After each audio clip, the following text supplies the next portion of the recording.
Hey everyone, it's Alex Martinez, and in today's video, we're covering how to flip houses step by step. In my first year of getting into real estate, my team and I, we were able to do dozens of these types of deals, and since then, we've been able to do dozens more. And over the last 12 years, we've been able to train and work with wholesalers and flippers across the country. I want to teach you today how to learn from my mistakes. I want to be covering things that are going to potentially make you tens of thousands of dollars and save you tens of thousands of dollars in this video. So without further ado, let's dive into the first step. Step number one to fixing and flipping houses successfully is going to be pick your market. And the reason why I made this step number one is that so many people do not get started, do not know where they should start flipping houses. So I want to make this step number one because it really is simple. And I'm going to want you to make a decision in the next 5 minutes on where you're going to start flipping houses, the market you're going to choose. So there's two markets you can choose. Number one is going to be locally. This means where you're located, in your own city, in your own county. That's what I recommend for anyone because it's going to be 10 times easier, in my opinion, when you have to meet a contractor at a property or meet an agent at a property. You can just drive there and be at the property in 30 minutes, as opposed to if you started 5 states over, you're in California and your property is in Texas that you want to flip, you're going to have to hop on a flight in order to have that meeting in person. Now, a very important thing when flipping houses is that you get a feel for the deal, a feel for the area. You actually drive the area and you make sure that the house isn't right up next to the train tracks. You make sure that the house isn't in a flight path and every 15 minutes there's a super loud plane going over because all of those things will affect the resale value of the property. And that's very hard to determine and very hard to find out if you're not located in the actual area. There's 100 reasons on why I recommend to start locally. 12 years ago, I started in San Diego because I thought it'd be a lot easier to start in my own backyard, and that proved to be correct. It worked out for me. So I recommend starting locally. Now, what's the other market you could start in, right? It could be virtually, and this could be anywhere in the US. And what I found to be the case is a lot of people romanticize the idea of virtually flipping because they do think that it's always going to be better somewhere else than their own backyard. And people have this idea that, oh, my market is competitive, therefore I shouldn't try and flip houses in that market. But I'm here to tell you, if there's competition in your market, that's a good thing. It means people are open and willing to buy property in that area. So don't look at competition as a bad thing whatsoever. Look at that as a sign that it's a great area to flip houses. So when you're local, you can go to the property. There's tons of advantages there from being geographically located where your fix and flip project is going to be. When you're virtual, what are some issues you can run into? Once again, if there's an issue going on with the contractors, are they showing up or not when you're fixing and flipping the property? You can't just go there and check on the property. You actually have to have boots on the ground. Someone there that you're probably paying hourly to show up to the property to check on it. I'm not here to say that this can't be done. It absolutely can be done. And how my partners and I have been able to virtually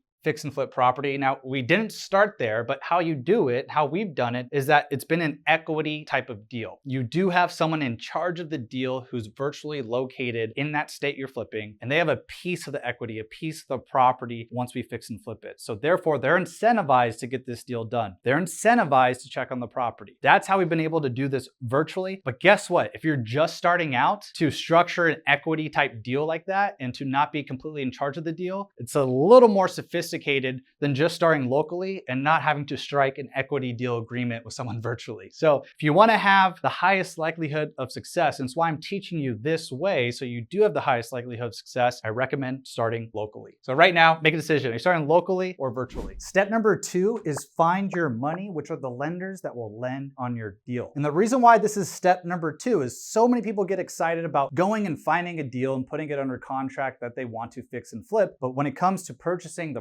property and bringing the money for the renovation, if they don't have the money, if they don't have the lenders, then they can't actually do the deal. And what happens in that scenario? They then have to cancel the contract and potentially leave $30,000, $40,000, or $50,000 on the table because they couldn't actually buy and perform. So the first thing I want you to understand is that money is absolutely abundant out there. And number two, you don't need to have all the capital in your bank in order to buy a fix and flip deal. It's what a lot of people don't understand. They think that the fix and flippers out there doing 10 deals a month, buying a $500,000 property, have $5 million of liquid liquid cash in their own personal bank account that they're using to buy these deals. But they're not. They're actually leveraging lenders. And specifically, they're lending two types of lender. The first lender is called a hard money lender. Now, a hard money lender is in the business of lending capital. This is what they do on a daily basis. What's a business want to do? They want to turn a profit. So they're not lending money to you out of the kindness of their hearts. They're lending money to you because they're going to get an annual interest rate on that money, and they're also going to charge something called an origination fee. So when you want to borrow money from them, you have to pay them a fee, and then when you fix and flip the property on a monthly basis, you have to pay them an interest rate for borrowing that capital. But the great thing is, hard money lenders will lend to you if you have a good deal. They lend on the basis of the actual deal itself. You find a bad deal, they're not going to lend on it because it's too risky. If you find a great deal, they will absolutely lend on it. So why will also hard money lenders lend on your deals? Well, they don't lend 100% of the money on the deal. They want to mitigate their risks. So typically, they'll lend anywhere from 70 to 90% of the loan to cost on the deal. And what is the loan to cost? The loan to cost is the cost of the purchase price of the property and also the repairs cost of the property. So I'll use an example. If the purchase price of a property is $400,000 and the repairs are $40,000, they're not going to lend everything that you need to buy this property, right? 400 plus 40 is 440K. They're not lending all of that. They're going to lend, in this scenario, let's say 90%, which is actually 396K. So what that means is you need to bring the additional capital to the table. So if the hard money lender will lend 90% of the loan to cost, how do you come up with the rest of it? Now, once again, you don't have to use your own money. The second type of lender you need to understand and become familiar with is called a private money lender, okay? So where hard money lenders are in the business of lending capital, right? It's a corporation that this is what they do on a daily basis. They're trying to find fix and flippers who need money for these deals. They're actively on social media. They're on Google. They're running paid advertising. They're trying to find fix and flippers. Whereas a private money lender is typically a high net worth individual or a friend or a family member or a colleague, someone you know that has capital in their bank, maybe $100,000, $200,000 that they're willing to lend to you for a deal. Once again, private money lenders aren't lending out of the kindness of their heart. What they want is a return on their money. And a lot of people may not know that they can actually be a private money lender. Now, what's important to realize about private money lenders is they're not out there marketing themselves. They're not out there running ads to find fix and flippers to find you. These are friends, these are family members that you actively go out and see. You're not asking for money. This is a big shift that I realized at a young age. You're actually presenting an opportunity to them to beat the stock market or to beat the interest that they're getting in their savings account. A normal interest rate that we're familiar with borrowing capital from private money lenders and hard money lenders is 10%. 10% annual interest rate. So in this scenario, if we borrowed $80,000 from a private money lender at 10% for a year, what's that? That's going to be $8K. If we borrowed that money for a year that we need to pay in interest, just so you get familiar with the interest rates. If this was a 6-month project, I'm not borrowing the money for a year. So what we want to do is divide this by 2, right? Because this was for 12 months. And so then I'd have to pay 4K in interest. So how we're able to get the money for our fix and flip deals is from these sources right here. Hard money lenders and private money lenders. This is what I started using 12 years ago, and this is what we still use today. There's a good term in real estate called OPM. All this is other people's money. And what using lenders allows you to do is to keep your actual cash that you have for your business, for yourself in the bank, so you can leverage that for a rainy day. So you can also leverage your capital to reinvest back into your business, which a lot of the times, when you reinvest your money back into your business, you might get a 4-to-1 return, 400% return on that capital you use for your own business, as opposed to using your own capital for a 10%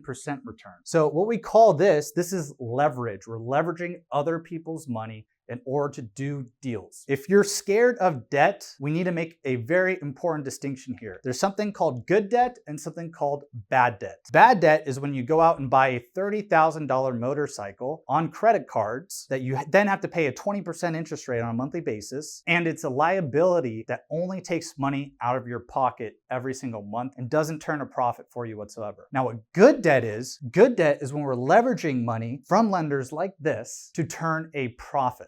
when we're borrowing money to make more money. And what we also like to do is buy and hold properties as real estate investors. We don't only fix and flip property. What we like to do is take the active income we make from fixing and flipping houses and then roll those profits into buy and hold deals. And lots of the times we're leveraging loans. We're leveraging lenders to get a lower interest rate and using that debt to then buy the property and then have renters in the property that pays us every single month more than the debt service that we have to pay every single month. So does that make sense? We're using debt to make money, to make cash flow. And in this scenario, we're doing it to fix and flip houses. I want you to get familiar with good debt versus bad debt. Credit cards buying a motorcycle, 20% interest rate, no money coming in, bad debt. Leveraging hard money lenders and private money lenders to potentially make a profit of $30, $40, $50,000 on a fix and flip, great debt. Now with hard money lenders, how do we find them? One of my favorite ways is to actually attend Real Estate Investor Association meetings. And what these are meetings typically on a monthly basis, local to your area, where everyone who wants to invest in real estate go. There are brokers here, real estate brokers, real estate agents, there's hard money lenders, there's private money lenders, there's title companies, there's people that will help you with your 401k, IRAs. Point is, there's a lot of people interested in real estate. And this is where you can find hard money lenders. And it's how I met some of my first hard money lenders. So I know it absolutely works. Now, the second place you can find hard money lenders, which is very simple, and you can do this in about 3 minutes of time, is go to Google, type in hard money lenders, then your city name. And you can start finding local and national hard money lenders that you can then call and ask about their lending terms. What types of terms do they lend on? Typically, hard money lenders will lend at that annual interest rate like I talked about, and then on something called points. This is the origination fee I already told you about. But if they charge a 1% origination fee, 1 percentage point, and you borrow $100,000, and that's $1,000 that you need to pay in order to initially get this loan. And I'll dive more into the numbers when we start analyzing the deal, but you want to reach out and talk to these hard money lenders. Find the one that you can work best with. Find the one that's willing to work with you. Now, a couple of hard money lenders that we're familiar with already are Kiavi and Lima One. If you want to check them out, we'll put a link in our description. Those are just companies that my partners and we've been able to use in the past. And then how do we find private money lenders? Remember, these aren't people that are marketing themselves. These could be friends that you went to college with that have a great job, that are great at saving capital, and that you present an opportunity to, and they lend $50,000 or $100,000 on your deal that you pay them interest for. This could be a real estate agent that you've already done deals with. This can be a mentor. This can be a family friend. This can be an aunt, an uncle, right? This can be someone in your network, one person away. So you actually find them by talking to them. You might know these people already that are in your network, and these are the types of people that you need to find. And just so you know, I'm not a trust fund baby. My parents have never lent a cent or a dollar in any of my deals. How I was able to get private money lender funds for my deals initially was by attending RIAs and networking, the Real Estate Investor Association meeting. So I don't want you to think that I was handed anything or, just given money for these deals. I had to go out there and network. And the word work is in network because you have to go out there, present yourself well, and present these opportunities for someone to lend with you. You have to start to develop a good reputation. You have to be educated. You have to learn about deals. You have to know what you're doing and have the right network in order for someone who wants to lend on your deals. So you absolutely can find these people. And I recommend going to Real Estate Investor Association meetings because that's where you're going to create your most luck. Lastly, it's very important that we do this step as step number 2 because what we're able to acquire from these lenders is a POF. What does that mean? It's a proof of funds. It's a PDF or bank statement or letter that shows you have access to the funds in order to purchase a property. So for example, if I wanted to buy a property that was $500,000 and I talked with the hard money lender saying, hey, I need a proof of funds in order to submit these offers so that agents and sellers take me seriously, most of the times they're going to say, okay, not a problem. And they'll write up a letter that says, Mr. So-and-so has access to $1 million of liquid fund. What that allows you to do is to be taken seriously when you're submitting offers to buy a property from a real estate agent or a seller. So they know you actually have the capital to buy the property. This is very important because what a lot of amateurs do is they do not acquire a proof of funds. And when you're an actual professional at this and you're submitting an offer with a proof of funds, whose offer do you think is going to have the highest likelihood of being accepted? The person who doesn't have a proof of funds, who isn't showing that they have access to the capital, or the person that shows a proof of funds and shows they have access to the capital. You're right, the person that has access to the capital. So we want to acquire a proof of funds. Now, why would a hard money lender give that to you? Well, there's something called reciprocation. If they give you a proof of funds so you can go get a deal under contract, you probably want to reciprocate by using them as your lender, right? So that's why they give out proof of funds. So it's very important that we acquire this proof of funds from a hard money lender or a private money lender, which can be a bank statement, but usually hard money lenders are much more willing to give you a proof of funds. Now, step number 3 to flipping houses successfully is going to be find 3 contractors. And it's important to find these contractors because these are the people that are going to be renovating your property. They're in charge of renovating the property. And let me make a quick distinction. We want to find a general contractor, which we call a GC, because a general contractor will then hire out the subcontractors that do the work on the property, right? The GC, I like to look at them as my project manager. They're managing the fix and flip. It's very important that you want to be a real estate investor. If you want to go paint houses or pick weeds and do landscaping, then go do that and get paid $15 an hour. If you want to make a higher potential income, if you want to learn how to make a higher profit potential, then learn how to be the real estate investor that's able to fix and flip multiple houses at a time. And how you're able to do that is by hiring a very good general contractor.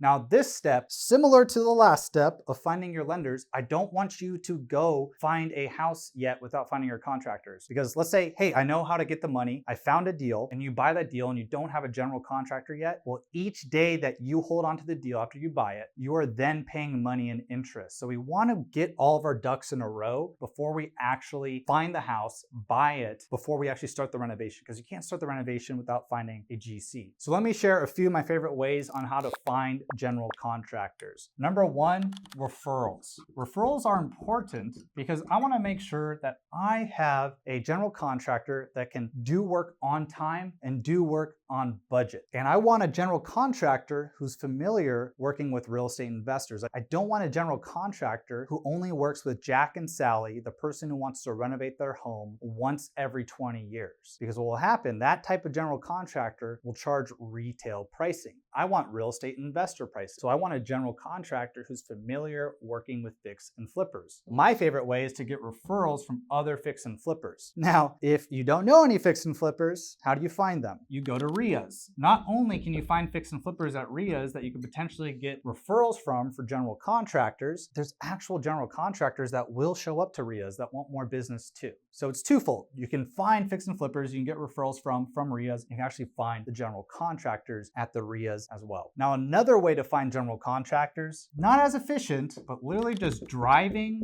around and looking for properties being renovated. Now, this may be different depending on your area, but sometimes I drive around San Diego and I see that a property is under construction. I see a banner outside that says the general construction company. I see that there's a lot of subcontractors at the property doing work. And what I do in that scenario, if I see a house being renovated, then I'll just go walk in, talk to the subcontractors. I'll see if the GC is there and introduce myself because I know that they're doing work in an area that I want to renovate houses in. Or if there's that banner outside or a truck outside the house being renovated, it may have the phone number on it. So what do? I take that phone number down or I take a photo and then I call the company and see if this GC is willing to work with me. Now at this point, I'm trying to find 3 general contractors that are used to working with fix and flippers. We're only going to use 1 general contractor for a deal. The reason why I want you to find 3 is because if one gets busy or has too many projects, then you still have 2 other ones. Also, the other reason why I want you to find 3 is so that you can get contractor quotes from all 3 of them and see whose quote is the best, meaning the pricing for the renovation costs. I do not want you to overpay for the renovation costs on a deal.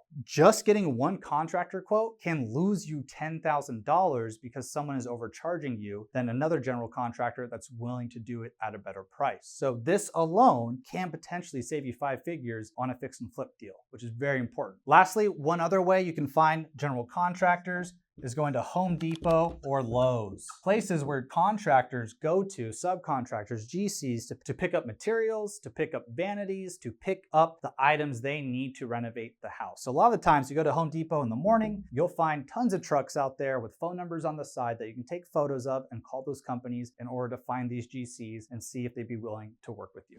Now, step number 4 to finding and flipping houses successfully is going to be to find an investor-friendly agent. And it's really important that we want to find an investor-friendly real estate agent because not all real estate agents are created equal and not all real estate agents want to work with investors. For example, there are real estate agents that just want to list $3 million houses that don't need any renovation on them whatsoever and just want to represent clients like Alex Rodriguez and Jennifer Lopez, right? Those types of clients, sometimes you see them on those TV shows. What we're looking for are actual investor-friendly agents that want to work with us and submit a lot of offers, because what I'm going to teach you is how to buy houses to fix and flip that are on the market. And the reason why we like to work with real estate agents, because the National Association of Realtors over the last 5 years, it's always had a range of 86 to 91% of all real estate transactions happen on the market, on the MLS, or with a real estate agent. So we want to use a real estate agent to submit offers. That's how you're able to submit offers at the purchase price that you want to buy the deal at when houses are on the market. We're dealing with agents here. So how do we find an investor-friendly agent, right? Because we need to submit these offers. This agent is going to represent you when you want to submit an offer, and they're going to earn a commission if you buy the property. Now, as of today, the seller will pay the commission for the buyer's agent that we need to find to submit offers. The other reason why we want to find an investor-friendly real estate agent is that once we get to the point of fixing the house and then getting the house ready to put back on the market, well, we need another real estate agent or the same real estate agent we're using here to then sell the property on the market once again so we can get the most eyeballs possible. So I want you to look at this in two ways, right? This agent is going to help us on the front end. What's that mean? Submitting offers. This is how we get deal, right? Submitting offers equals deals. Generally, you'll see the more offers you submit, the more deals you're going to get. Now on the back end, this is when we resell the property. Back end,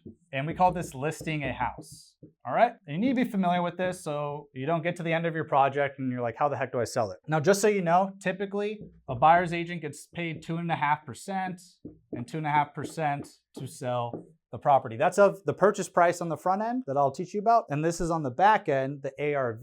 When we resell the property, the agent's going to get 2.5%. As of today, the seller pays these commissions. So this is something that when you buy the property, you won't need to come out of pocket. When you actually sell the property, once it's fixed up and renovated, you'll then come out of pocket. Now, how do we find an investor-friendly agent? Well, once again, my favorite place, RIAs. It's where you're going to find the hungry real estate agents that want to work with real estate investors. And what are you if you're a fix and flipper? Well, I consider you a real estate investor. So I want you to go to real estate investing association meetings in your area. And as a reminder, how you find these meetings, just type in real estate investor association meeting on Google and then type in your city name. So real estate investor association, San Diego, for example, whatever city you're in. Now, another way to find investor-friendly agents as we get deeper into these steps is on the MLS or on the market, meaning the houses that we actually call that are going to be in a distressed condition. These are investment type properties. If an agent is selling that type of property, we typically can generalize that they're going to be an investor-friendly agent. And that's a great way. I'm going to show you how to find these agents very, very quickly so that they can work with you. All you need to do is ask them, hey,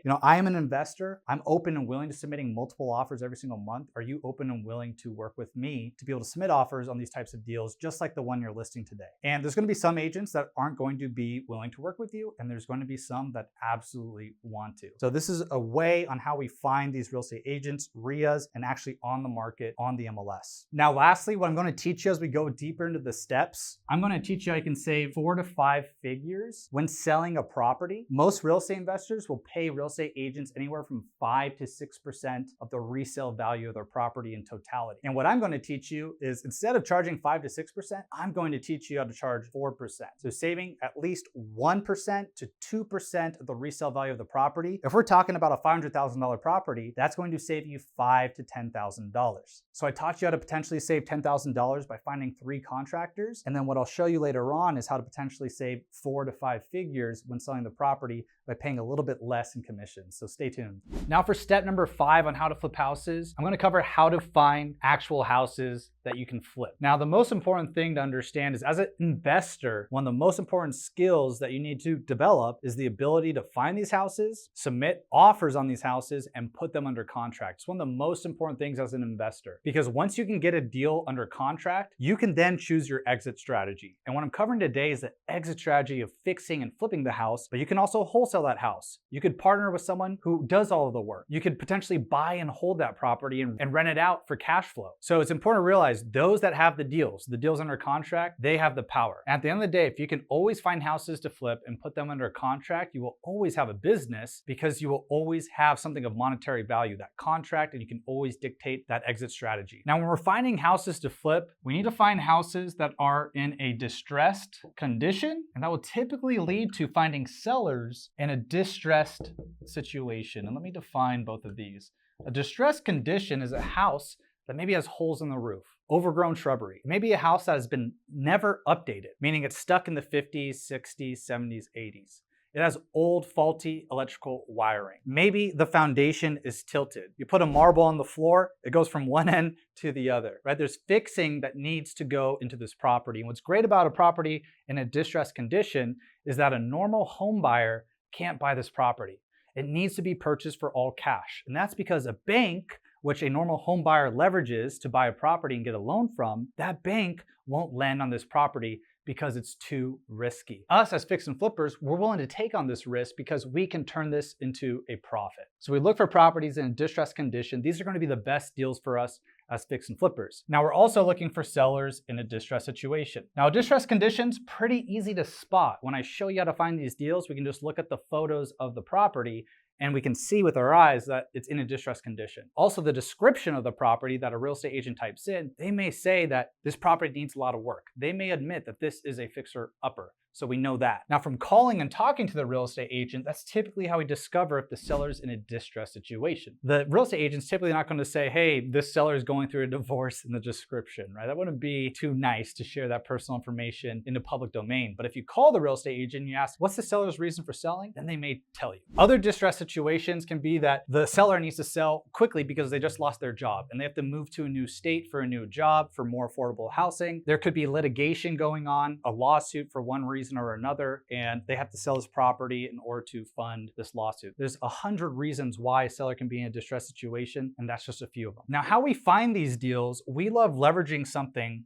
called the MLS. The MLS stands for the Multiple Listing Service. This is a database created and maintained by real estate professionals, and it shows all of the listings on the market for sale by a real estate agent in this database. Now, there's not just one MLS. There's over 600 across the United States. But typically, in your particular area, there's one MLS, maybe two, maybe three, that show the properties in your county and surrounding counties. So we love leveraging the MLS. This is what we've been doing for 12 years as our main acquisition source. You can get access to this by partnering up with a real estate agent and also something called assistant access. In some states, you can get assistant access to the MLS and don't need to be licensed in order to get access. Now, what I'm going to show you today are a few websites you can use to find on-market properties. The best way to find these properties is using the MLS, but the next best way, if you don't have access to the MLS, is going to be redfin.com, Zillow, or realtor.com. So when flipping houses to find these deals, we're either going to use MLS or any of these websites. And I'm going to share with you two strategies that I absolutely love to find these deals that we always use. Number one, it's called the day zero strategy. And what you want to do here, let's just say you're using redfin.com. I want you to go find all the new listings in your particular area that are on the market in the last 24 areas. You can actually use the filtration mechanisms on here to find that. You can do the same thing on the MLS, but I'll use Redfin in this example. And if Redfin isn't in your market, then use Zillow or Realtor. Now what we want to do, if there's 50 new properties that are listed today, I want you to go through those properties and check mark the ones that look like they're in a distressed condition. And you find that out by looking at the photos of the property. Do we see the overgrown shrubbery? Do we see the cabinetry that's all messed up? Do we see the floor that is ripped up? Do we see the mold on the wall, right? So out of those 50 properties that are listed, I want you to understand there might only be 5 or 10 that are actually distressed that we're going to want to call on. We've been able to get deals under contract the same day because we were one of the first ones to call on the property. So speed is the name of the game here. When we find a new property that's distressed, that's on the market, we then want to call that property as soon as possible. We want to be the first person to call on this property, the first investor, because many times you can call this real estate agent, you can talk about the property, they can tell you if you're willing to come in at $150,000, you can lock this up today. So those conversations do happen from time to time, and this is why we love the day zero strategy. Now keep in mind, I'm not telling you to call on the beautiful renovated properties that don't need any fixing up, right? Because I know if I don't say that, people are going to call on a property that already has the quartz countertops, already has the Viking appliances, that doesn't need any fixing up. We're not looking at the 40 out of 50 that are already renovated that are going to go to a normal home buyer. We're looking for the 10 properties that are distressed with the day zero strategy. So that's our number one strategy. Number two, what I want to cover is the old listings strategy. And these are properties that can be 60, 90, even 120 plus days old. The reason why I love this strategy is because if a property hasn't sold in this amount of time frame, that means that the property was either listed too high of a price and now the seller is willing to sell it at a lower price, or there was a problem going on with the property, maybe litigation, maybe a pending lawsuit, and now time can kill all deals or time can save all deals. If enough time has gone on, maybe that problem's been solved, or if you talk to the real estate agent and there's some sort of problem going on, you could be that solutions provider on a particular property, right? Maybe this homeowner needs help moving out of their property, and maybe this homeowner needs a buyer that's willing to lease back, rent back the property to them for 90 days so they could use that time to pack up everything that they need and find a new property to move into. So if there's a particular problem going on, which is typically the case of old listings are 60, 90, 120 days old, and this is a distressed property and the seller's in a distressed situation, then it's another great way to be able to find these distressed houses that you can then fix and flip. Now, a third way to be able to find these properties that you can flip is leveraging something called wholesalers. Wholesalers are professionals that put deals under contract, put houses under contract. They don't buy the property, but they then sell the contract rights to fix and flippers. And what wholesalers are looking for are a wholesale fee. So typically $10,000, $15,000, or $20,000 in compensation for putting the property under contract and selling that contract to you. Now, a couple ways on how to find these wholesalers. Once again, I mentioned RIAs already, Real Estate Investor Association meetings. A lot of wholesalers will go there to find people like you, fix and flippers that they want to sell deals to. Another great way to find wholesalers is to join potential programs that teach wholesaling. For example, we have a program called Pro Wholesaler where we teach people how to wholesale houses across the United States. If you're a fix and flipper and you join that program, you now have access to hundreds of wholesalers across the United States that you could tell them your buy box, your buying criteria on what types of deals you're looking for, and then have deals sent to you. So wholesalers are a great way, in addition to the day zero strategy and old listing strategy, to be able to find deals that you want to fix and flip. Now we're at step number 6, which is make discovery calls to listing agents. So let's say you're using both the combination of the day zero strategy and the old listing strategy, and we've discovered and found these distressed properties. We now need to call that listing agent who's in charge of the deal. Now the great thing about the MLS, the contact information for the agent's going to be there. The email for that agent is going to be there. The email and phone number for the brokerage office is going to be there. So all the contact information you need is always on the MLS. If we're using something like Redfin, Zillow, or Realtor, sometimes the contact information, meaning the phone number, is on there. If not, usually the listing agent's name is on there, and then you just Google that listing agent's name and find their contact information online. Typically, listing agents' contact information is easy to find because they want to be contacted. Now, the most important thing to understand about these calls, these are not cold calls. All right, I am not cold calling someone who does not want to be contacted. I consider these calls warm and hot phone calls. Now, why is that? Why are these warm and hot phone calls? Because listing agents only make money when they sell a property. When you submit an offer to them and they close on the property, that's when they make money. So guess what? They want to pick up random phone calls. They want investors to call them if this is an investment property. They want offers on their properties. Whereas cold calls, you're cold calling someone who doesn't want to be contacted. So I love making warm and hot phone calls. I hate making cold calls. I don't do them. So you need to understand these are warm and hot phone calls and get excited about that. And this discovery call we make for the real estate agent. Let's say you're using the day zero strategy and it's 8 a.m. in the morning and you filtered the 50 properties. You now have a list of 10 and you're going to start calling on the hottest property that you have. We want to call the real estate agent to accomplish a few things. We want to ask questions like, is the property actually still active? So sometimes we'll see an active property, but guess what? Someone beat us to the punch and now it's pending or contingent, meaning someone else put it under contract. So we can't put a property under contract if it's already under contract. So is it still active? Number 2, do the online photos of the property match the actual condition? Are those photos outdated or are they up to date? And then what is the actual current condition of the property? I love asking the real estate agent this because guess what? If the property property is distressed and then they're describing the distressed situation the property is in, they're now admitting that this is a distressed property. So when I go send my cash offer to them, the purchase price that I want, it makes sense. It's an investor offer because the property is distressed. Plus the agents in charge of the deal, they know the most about the deal. A lot of the times as an investor, I can understand the amount of repairs I need from the photos. I can understand the condition, but asking the agents is super important because they may know some additional things about the property that you don't see from the photos. Now, here's another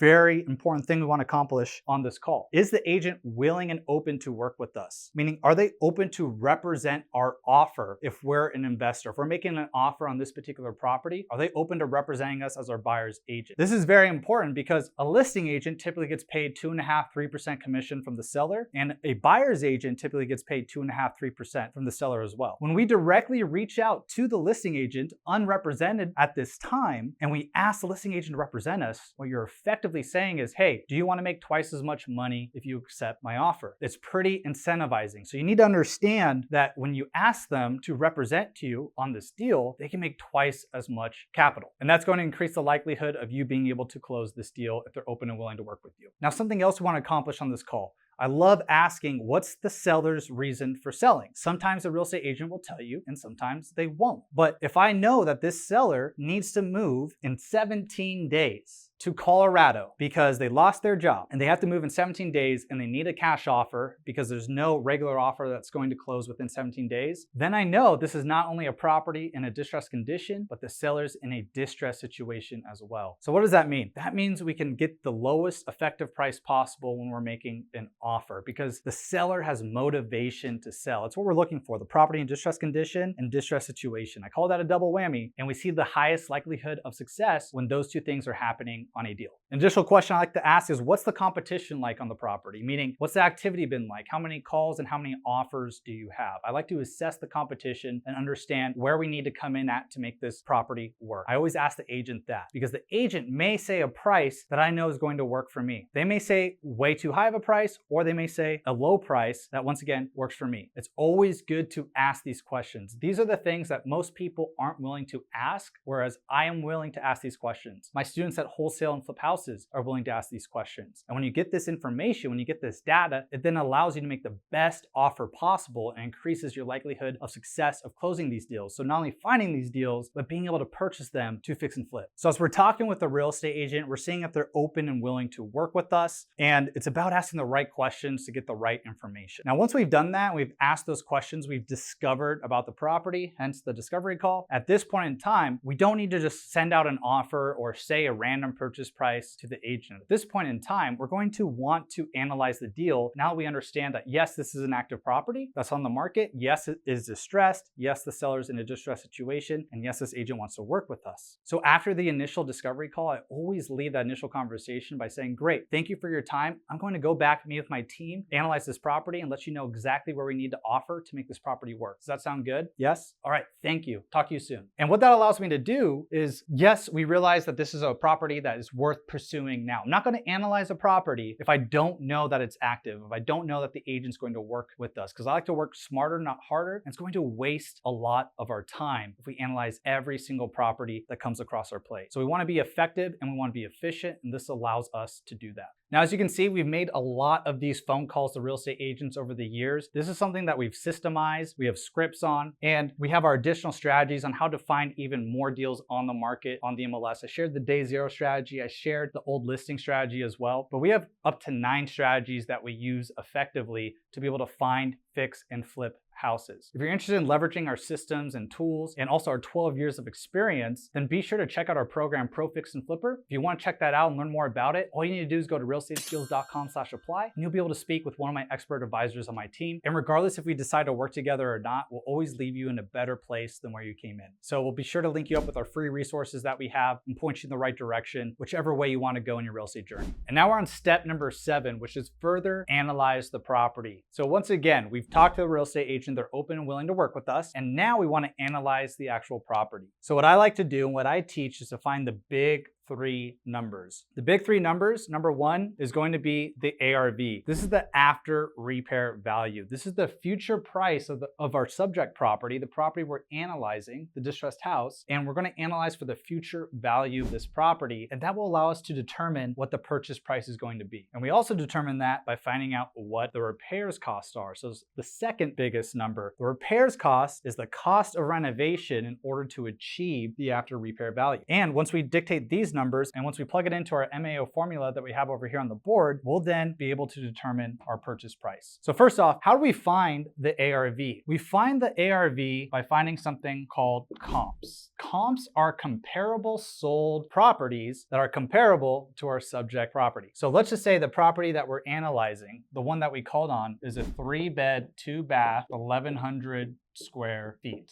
All right, so how do we find the after repair value, the ARV? We're going to find something called comps. And comps are comparable sold properties that are close to our subject property. We want to find comps that are the same bed bath count and also similar square footage as our subject property. The subject property, once again, is a property that we're analyzing, the distressed property that we want to offer on. So if our subject property is a 3-bed, 2-bath house and 1,100 square feet, then we want to find comparable sold properties that are also 3-bed, 2-bath and around 1,100 square feet. Now I'm going to give you my comp criteria that we've been using for 12 years to effectively fix and flip property and to analyze for the ARV. So what we need to find, number one, renovated properties, properties that have sold in the last 6 months. We need to find properties that are plus or minus 20% of this square footage. We need to find properties with the same bed bath count and in the same neighborhood and same city if we're able to. Now the criteria I need you to understand that we've been using for 12 years to effectively get the ARV on our fix and flip deals. This criteria that we use is that we need to find renovated sold properties that have sold in the last 6 months that are plus or minus 20% of this square footage. So it can be a little bigger, a little smaller, because sometimes we won't be able to find model matches or compare exactly apples to apples. We want to try and find comps that have the same bed bath count. That's super important, right? I'm not looking for a property that has 5 bedrooms and 5 bathrooms and that's 2,000 square feet, because that's just too different of properties. So it'll make it too hard to analyze for the ARV. We also need to find properties that are in the same zip code, so the same city. We don't want to be looking at a property that's 5 cities over. It's not going to help us analyze for the ARV. There's different school districts, there are different areas. There can be homeless in this other area, not in this area. So that's very important. And if possible, we want to find comps in the same neighborhood. And lastly, the last criteria that we want is within 0.5 miles radius of the subject property. Now, the great thing about the MLS is they have tools that you can actually circle around your property and select all the criteria I just mentioned, and be able to pull up all those sold properties. You can also do that on Redfin, Zillow, and Realtor. Sometimes it's not as user-friendly, but this is essentially what we need to do. Let's say we use this comp criteria and we find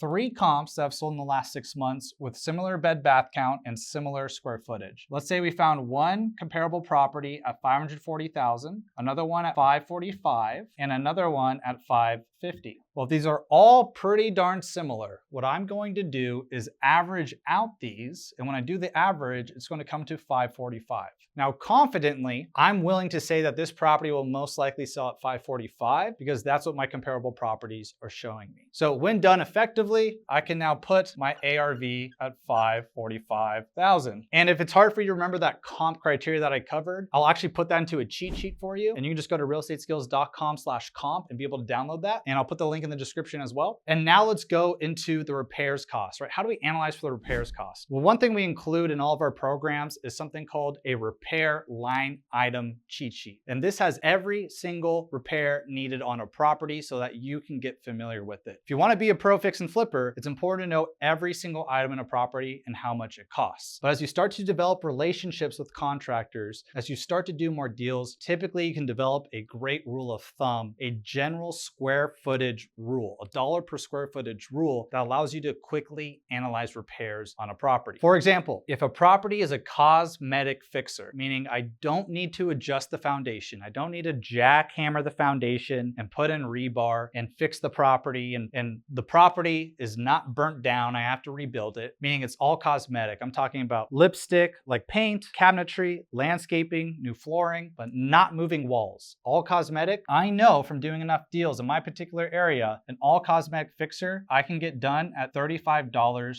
a square foot. So if my subject property is 1,100 square feet, I multiply 1,100 times $35, and that comes out to $38,500. So from a quick analysis in about 5 seconds, I determined roughly what the repairs are going to be. Now, I'm a round upper. I'm gonna round this up and say the repairs are gonna be $40,000 if this is going to be a cosmetic fixer. So now we have repairs costs, let's throw that in here, 40K. And it's important to understand this is a rule of thumb. If we get this analysis wrong, which a lot of people do, when they're starting out, they totally underanalyze and underestimate the repairs costs. And typically they overestimate the ARV as well. What happens if you do that is it directly eats into your bottom line, your profit on the deal. And that's how a lot of people get in trouble and get in and out of this business very quickly, because they don't understand the numbers. And this is why in our programs, we always love to cross-check our students' numbers. We always love to go over their deal analyzer and make sure their numbers are solid and that they have a good deal on their hands. Now in this scenario, I'm covering this cosmetic fixer, the repairs of $40,000. In another example, let's just say there was a cracked slab. There was a roof replacement that needed to happen. I would still analyze for the cosmetic fixing that needs to happen, but then a la carte, the additional items, the roof, the slab fix, I would then add to this number. So for example, the slab fix was $20,000. I would add that to $40,000 in that scenario, and my total repairs cost would be $60,000. Once again, in this scenario, we're gonna say the repairs are $40,000 because it's a cosmetic fixer. And if you're flipping a house for the first time, I highly recommend you work on a house that's only cosmetic. If you bite off more than you can chew, you can run into a lot of issues. And that's what a lot of people do when they get started. They think that, hey, I want to do a $200,000 renovation. And the higher the renovation costs, the more walls you have to open, the more things that can go wrong. So I do not recommend that if you're flipping a house for the first time. Always try and go for a cosmetic fixer. Now that we have the ARV at $545, because we looked at the comps, and we have the repairs cost at $40,000, now what we can do is plug it into this MAO formula. MAO stands for maximum allowable offer. Now what we use in our programs are calculators to analyze these numbers down to the T, down to the penny, and also allows us to not have to use this paper napkin math to be able to figure out these numbers, because we like to quickly just analyze these properties. But in this scenario, I'll break down all of the costs so that you can find out how we get our purchase price from here. So what I first need to do is put my ARV at the top. We know that that's $545,000.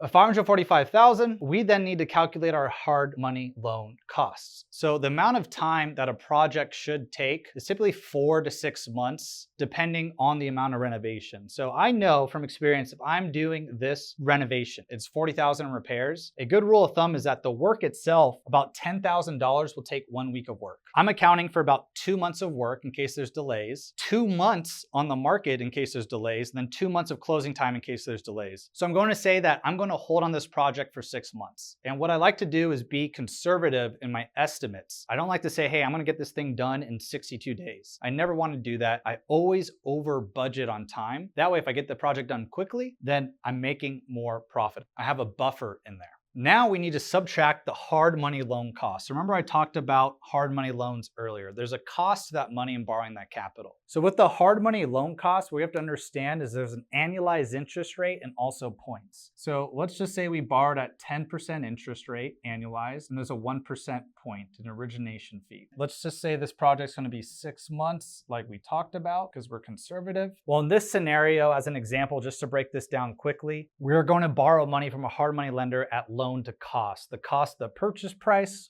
plus the renovation. We know the renovation is $40,000. In this example, let's say the purchase price is $440,000. 90% of $440,000 is going to be $396,000. That's the amount of money the hard money lender is willing to lend us. And they're willing to lend us that capital at a 10% interest rate. Well, 10% of $396,000 is $39,600. That's if I was going to borrow that money for a year. We need to divide that in half because we're borrowing the money for 6 months. So that's going to be $19,800 of interest payments that we need to pay for the hard money loan cost. Now, additionally, there's 1% origination fee on this money. For borrowing $396,000, what's 1% of $396,000? It's $3,960. So we need to add $19,800 plus $3,960 for borrowing money from the hard money lender for 6 months. And this is going to be $23,200.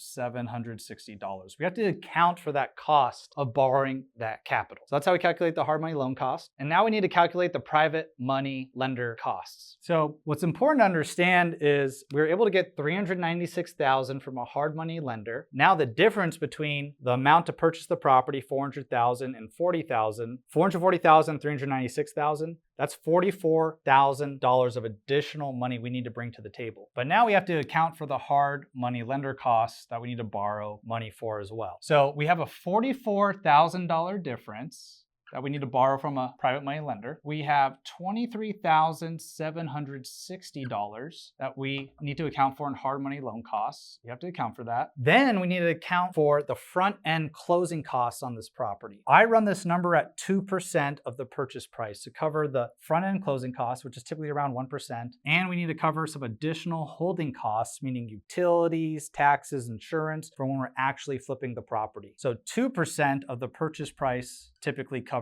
it. So at 2% of $400,000 in this situation, that would be $8,000. So this is the additional amount of money we need to borrow from a private money lender, and this is going to be $75,670 we need to borrow from a private money lender. I'm going to round up and say we need to bring $80,000 additional to the table from a private money lender. That's what I need to borrow from a private money lender in order to close this deal so I don't run out of money when I have to pay my hard money lender on a monthly basis.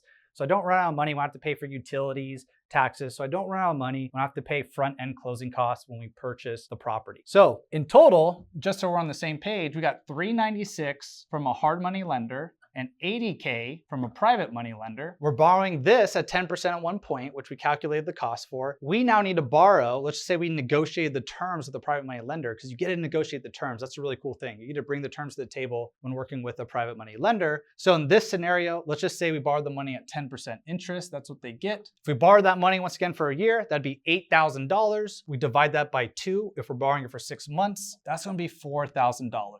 So that's the private money lender cost that we have here. Now we're doing well in our MAO formula. We have the ARV, hard money loan costs, private money loan costs. Now, I already calculated this particular number, the front end closing costs and hold costs. This is 2% of this purchase price. In this example, it's going to be $8,000. The back end closing costs, we need to run this at 1% of the ARV. The ARV is 545, which is also right here. 1% is going to be 5,450. Now the realtor fees, most people run this at 5 to 6% of the ARV. What we always love to do is make it 4%. So when we're selling a property, this listing agent, if we can work with the listing agent on the property that we're buying the property with, we could have them relist the property, or if we found that investor-friendly agent, like I taught you in the beginning steps, we can have them list the property for sale for us in the future. We pay a buyer's agent to bring a buyer to the table 2.5%. It's what we have to do as a seller. And then we pay the listing agent, the person representing our property, 1.5%. We've been doing this for years because we feel that we are delivering a property on a silver platter for a listing agent. So where most people pay an extra percentage point, that's an additional $5,450.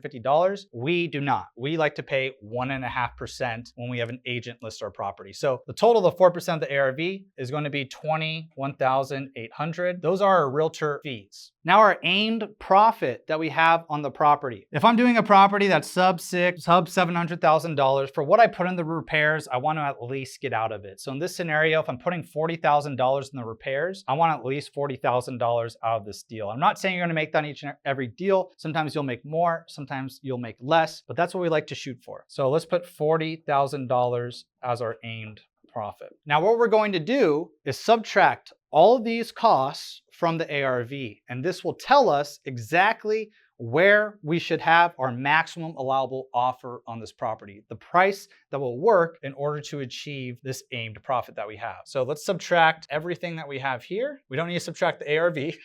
So let's subtract everything we have here from the 545K ARV number, and that will be 401. And so we'll subtract all of these numbers from the ARV that will give us our maximum allowable offer, which will be the purchase price on the deal. And that should be about $401,990. So we know that that's our maximum allowable offer now that we've accounted for all costs associated on the deal. This number, if everything goes right and doesn't go over budget, should give us our aimed profit of $40,000. And now we know where we need to offer at. In this scenario, I want to round down. Let's just say $400,000 is now going to be my purchase price. So good job. We've now broken down exactly where we need to offer out on this property. Because we found the ARV, 545, the repairs cost of $40,000, we're then able to break down what our purchase price should be through the estimates that we have here. So congratulations. Most people get stuck by paralysis by analysis. They start analyzing 100 deals before they make one phone call to a real estate agent. And you've been working smarter, not harder. So you've already called the real estate agent, verified that they want to work with you. We know this is a great deal. And now we analyze the property. We know our offer price. And now we can go back to the real estate agent, which is going to be in the next step. Now we're on step number 8. We've analyzed the deal. We know where we need to offer on the property, $400,000 in this scenario. Now we need to call the agents back and submit written offers.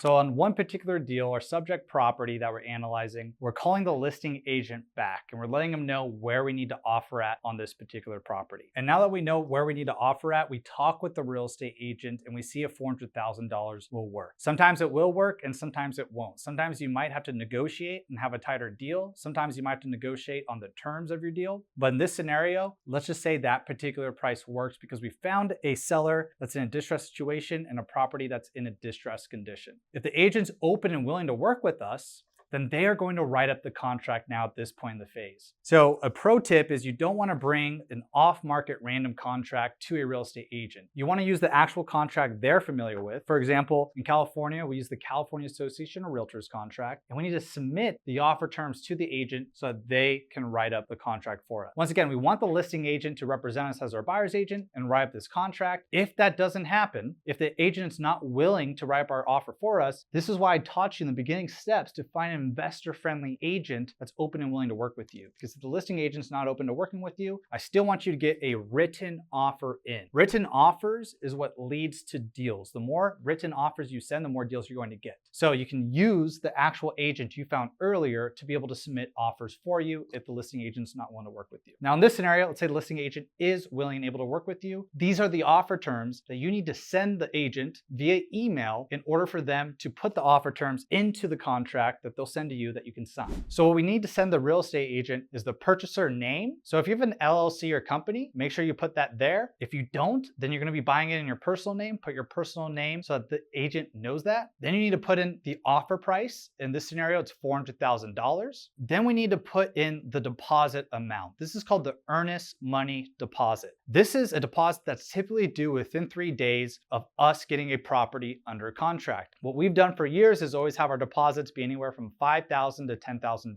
In our area in California, these are typically refundable. And in order to understand if the EMD is refundable or not, then you read the contract that the agent has given you to make sure it is refundable. I don't want you to lose any money. Our goal is to do this without losing any money. These deposits are refundable, and the way that we get them back is by including in here a 7-day inspection contingency. The inspection contingency is what allows us to inspect the property to make sure that there's nothing out of the ordinary that we didn't see from the photos, that we didn't see from talking with the real estate agent, and allows us to back out during the inspection and get our earnest money deposit back if the deal doesn't work out. Now, additionally, we need to put a 14-day close or sooner. One of the benefits of having a cash offer is that we can actually close in a quick time frame. So whereas a normal homeowner needs 30 days, 45 days to close, we can actually close in 14 days or sooner. So in this scenario, let's say that the seller needed to move quickly in 17 days, so we could close in 14 days. One thing we always love to put on our offer terms as well is seller to deliver free and clear title. What this means is we don't want to buy a property that has liens on it or credit card debt or someone going after the property and putting an additional note or an additional mortgage on the property because that original seller owes them some sort of funds. When we buy the property, we want it free and clear with none of those liens on the property, and we need that in the contract so that expectation is set right from the get-go. And lastly, I put the buyer's agent's name, which in this scenario is going to be the listing agent. That way, it's all very clear that this listing agent is going to be representing me on this particular deal.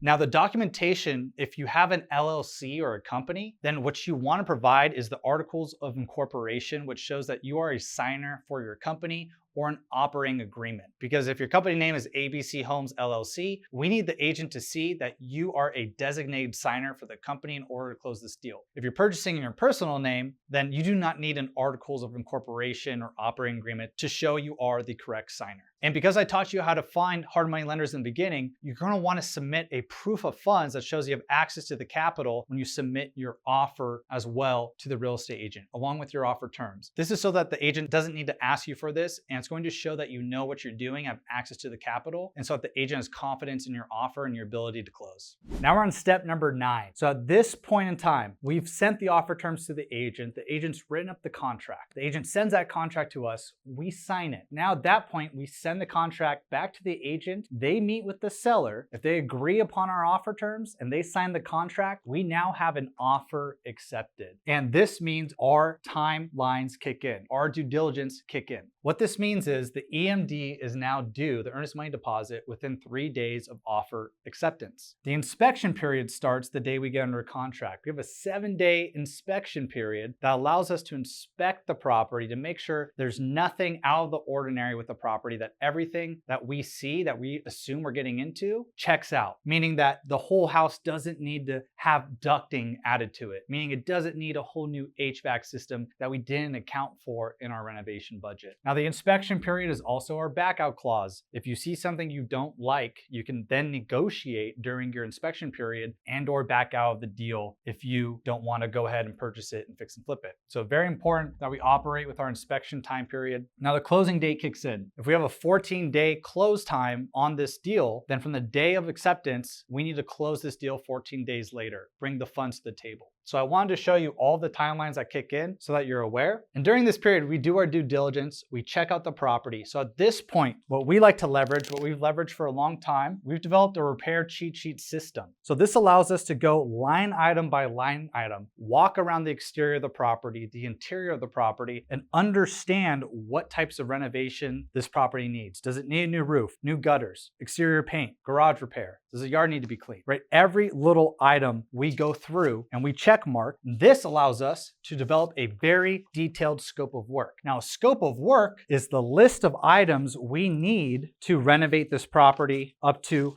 current condition. So I'm talking about the lighting fixtures, the cabinetry, the appliances, the type of flooring. Every single item that we need, we put into our scope of work. What this allows us to have is ultimate clarity on the type of renovation that this project needs. We're then able to provide the scope of work to our 3 contractors. Remember, I told you to find 3 contractors. So we can now get those contractors out to the property during our inspection time period, because that's the time we have to do our inspections to get our contractors out there. And we want to work smarter, not harder. I don't want to buy this property and then get contractor quotes. During the inspection period, I'll bring my scope of work to my contractors. I'll get 3 quotes now, and I'll say, hey, everything that I need in this scope of work, I want you to give me a bid, a quote on this property. Now, I know that I'm trying to hit $40,000 in a repair budget. I can tell the contractors, hey, I'm trying to hit $40,000 at maximum. If you can do it for less, awesome, I'll work with you. So one contractor might say, hey, you know what, I can do it at $50,000. Someone might say $38,000, and maybe a contractor comes back at $40,000. Well, I want to check the references of these contractors, and I want to make sure that they can do quality work. We should have done that already, but I want to double check once again, because the lowest price doesn't mean it's always the best contractor to go with. They may have shoddy work. They may have work that I don't like. They may have missed a lot of items. Let's just say this contractor has matched the price that I want on this particular deal, and I like his work. Well, we can just kick out the higher quote, and because we've got 3 quotes, we're now able to stay on budget with the contractor. We now know the best contractor to pick because they can follow our scope of work, and there's no lack of clarity because we've worked smarter and we've detailed every single item that we need. Now, what I wanted to give you, if you've never developed a scope of work, I want to give you one of our examples so that you can see the amount of detail you need to go into when you go to purchase and renovate a property, the type of detail you need with a contractor in order to get a deal on time and on budget and to have that clarity. So in order to get our free template of the scope of work, just go to realestateskills.com/scope and you'll be able to download that. Now, the goal here is that we have our contractor picked out so that the day that we close, 14 days later, we can start the work, right? We want to start the work immediately. We don't want to burn any days. We don't want to be finding our contractor after we buy the property, because once again, you know those hard money loan costs now. You know those private money loan costs. Every single day that goes on, we have to pay money and interest. So because we do all of our work ahead of time, the day we buy the property, we can get started on the work. Now, if you've never flipped a house before too, one thing I do want to recommend is that you do get an actual inspector out to the property, a professional inspector, someone that can go through the property and also tell you every single thing that this property needs to be renovated. That way, nothing comes out of the blue for you. At this point in my career, we've done a lot of these types of flips. I do not need a property inspector to go out there. I can go walk the property myself or a team member, and we know what needs to be done in the property. But to protect yourself, because there's risk in fixing and flipping properties, I want you to get a property inspector if this is your first flip. That can cost anywhere from $200 to $500. And guess what? If that property inspector finds a lot more work needed on the property that you didn't anticipate, I'd rather eat $500 than lose $50,000 because I underestimated the repair budget. Make sense? So at this phase, closing the property, you'll be able to take over the property, you'll be handed the keys, and then you can start the renovation. Additionally, title and escrow and/or the closing attorney will put promissory notes on the property, which says, once you fix and flip this property, you owe the hard money lender the agreed upon interest rate that they lent you the money at. This is the collateral for the hard money lender. If done the right way, the private money lender will have a note on the property too, saying that you owe them 10% interest rate in this particular scenario. And because in our offer terms, we put seller to deliver free and clear title, these companies will perform something called a title search report, making sure that you're not buying a property, any liens on it, or anything out of the ordinary saying you owe $30,000 if you're gonna buy this property, right? We're buying a property with clear title. So let's go into the next step. Now we've closed the deal, it's time for step 11, which is renovate the deal. And I want you to protect yourself with these 6 essential documents that we have here. So you're gonna want an independent contractor agreement with your contractor stating your business relationship. Very important that you have this. We also want the final scope of work, exactly what we agreed upon, the work that the property needs on what's going to be done. This is the game plan. This is the blueprint of what's going to be done on this renovation, so that everything on the property that's being renovated, they're not adding bells and whistles that we didn't talk about. They're not juicing up the renovation budget $20,000 because we're just letting them go off whatever they want to do, right? We actually have it defined here. So they need to stick to the final scope of work. Then we have a payment schedule. The payment schedule defines when they're getting paid and for what. So what my business partner Ryan always likes to say is we want to be ahead on work and behind on pay. We always want them to do the work. We check the work. We go there to the property, make sure everything's being done correctly, make sure that everything was done up to snuff and that everything in the scope of work was matched. Then we pay them for the next amount of work that they're going to be doing. So we have the payment schedule, and this dictates exactly what they're going to be working on and when they're going to be paid. So we want to pay them in tranches. So for example, the first payment to them might be $1,000. Then they do some work. Then we pay them for the next amount of work, which is $9K. Then we pay them for the next amount of work, $10K. Then the next, and then the final payment of $10K, which adds up to $40,000.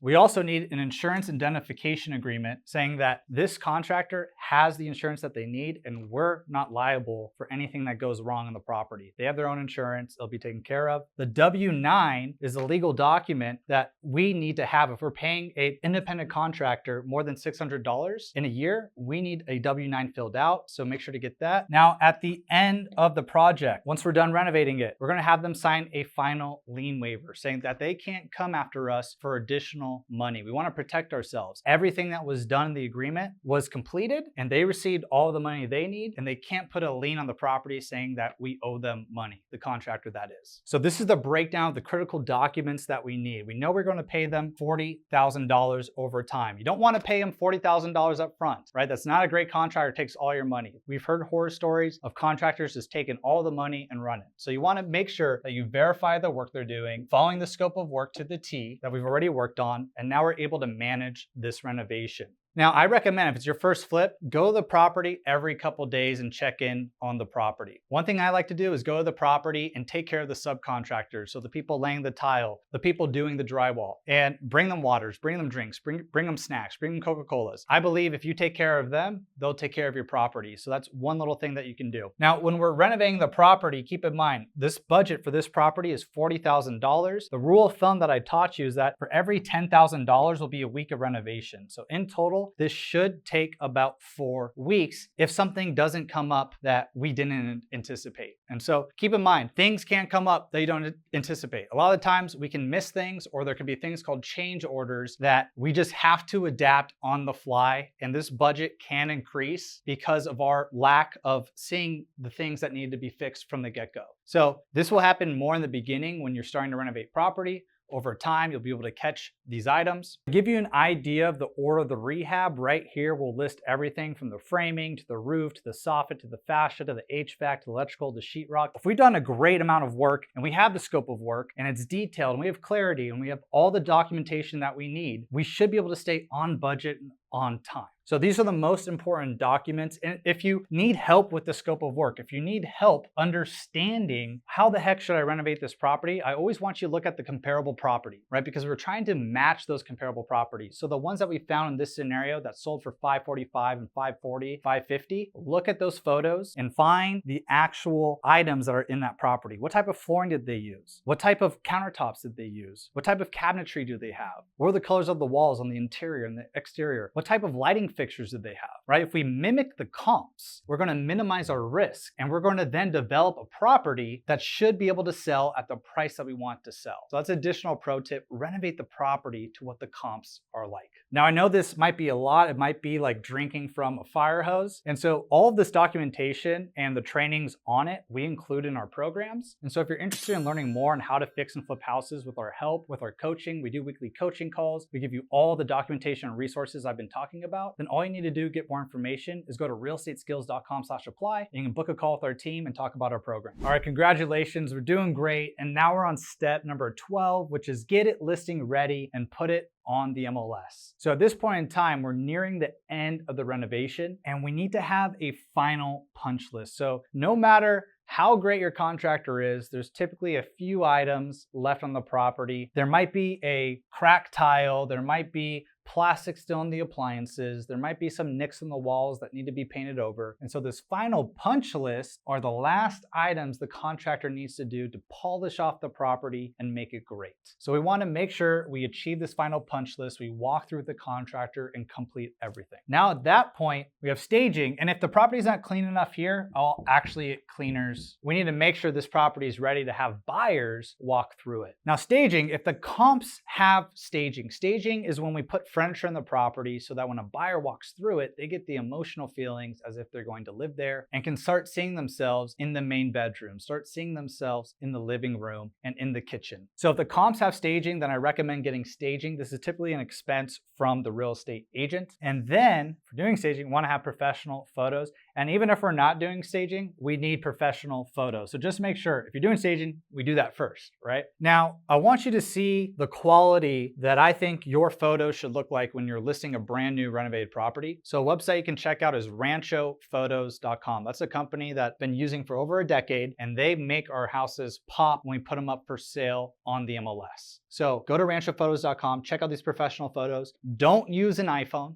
Don't take these photos by yourself. We need professional photos on this property to make sure it sells for top dollar, right? Because we have a goal to achieve here. We want to sell this property at $545,000. That was our ARV. So we need to do everything in our power to make sure that we can sell it for $545,000. Now our listing agent that we're going to have sell the property, we need to make sure that they have the for sale sign in the front yard so that everyone and the neighbors know that this house is for sale. We need to make sure that they're putting this house on the MLS with a great description describing the property and also putting it on websites like realtor.com, zillow.com, and Redfin. We need to make sure our agent is scheduling open houses. That's when they hold the house open, and open houses are when they allow buyers, potential buyers, to walk through the property. So a lot of the times they're held on the weekends, and we want as many open houses as possible to get as many eyeballs on this property. And I want my real estate agent to also door knock the neighborhood or distribute mailers and flyers to everyone, seeing if anyone in the neighborhood wants their friends or family to move right by them down the street. I want my real estate agent posting this property on social media. So maybe they have an active Instagram or Facebook or Twitter. I don't care. I want them marketing this property wherever they can. And if they're a good agent, they probably have an email list. I want them to send this property out and let everyone know on their email list that we got a new listing, a beautiful brand new renovated property. And lastly, I want our real estate agent to attend something called broker caravans. This is actually where real estate brokers and real estate agents hang out during the week or on the weekends, drive around to the new up and coming properties that are coming on the market so that all of those agents can tell all of their buyers about this property coming up. We want as many eyeballs on the property as possible so that we can get the most amount of offers on this property, which allows us to negotiate and get the highest price possible. Now, a pro tip as a listing price strategy that I want to share with you is that we know we want the property to sell at $545,000, right? What I always like to do is list my property in a range, meaning it might be at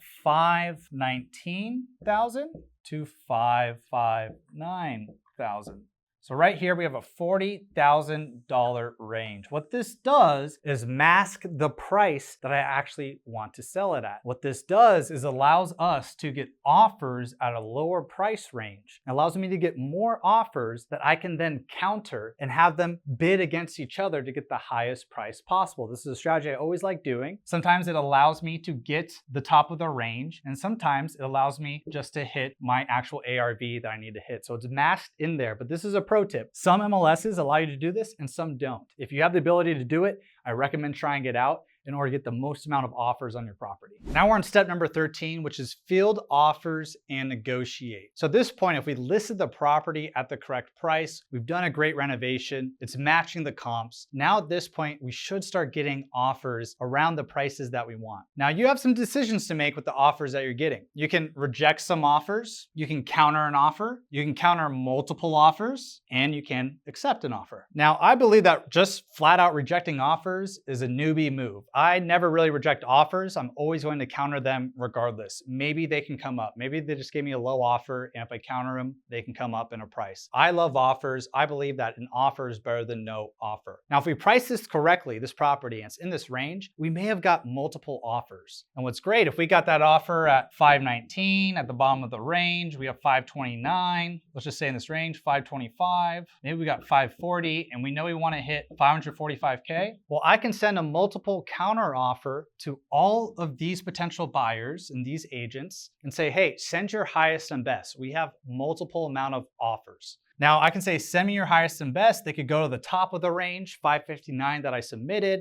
Some people may choose to not come up at all, but let's just say our 545 offer says, hey, you know what? I'll come up to 545K. And let's say this is the best offer that we have. Now at this point, we can accept. So we did the negotiating here. We can negotiate, we can go back and forth, but if it's really listed well, if it's listed well, the renovation's done well, we've done everything we needed to do, great description, our agent's great marketing the property, we should be able to get the price that we want at 545 and accept this offer. And once we accept the offer, we can go to the next step and we're that much closer to closing this fix and flip. All right, step number 14 is accept the offer. And this is when the timelines start for the new buyer. They're gonna do their due diligence. So just like we did on the front end when we did our 7-day inspection period, a normal homeowner who's gonna be offering on this property and getting a first-time home buyer loan or conventional loan, their typical inspection period, depending on how aggressive they are, can be anywhere from 10 to 17 days. We'll see that happen. And they're gonna get a home inspector out to the property to, once again, make sure that everything was done up to code, up to snuff, and that nothing is out of the ordinary in the property. What they see is what they're actually getting. Now, the EMD is gonna be due within 3 days. Remember, this is the earnest money deposit. We wanna make sure that our buyer is putting that in. It's also called a good faith deposit, meaning that everything is going according to plans. This can raise red flags if they don't put the EMD in within a few days. But in this scenario, let's say they absolutely do put that in. We then have the inspection, and what's going to happen is they're going to get an appraisal. And an appraisal is when an appraiser comes out to the property to verify that the purchase price that they are offering is going to match up with the comps in the area. So remember, I taught you how to find comps. comps, and our comps dictated the price we wanted to sell this at, our ARV, our after repair value. So the way that I taught you that comp criteria is actually how an appraiser values property. So now, if we've done everything correctly, we're not going to have an appraiser say, hey, this property is actually worth $500,000.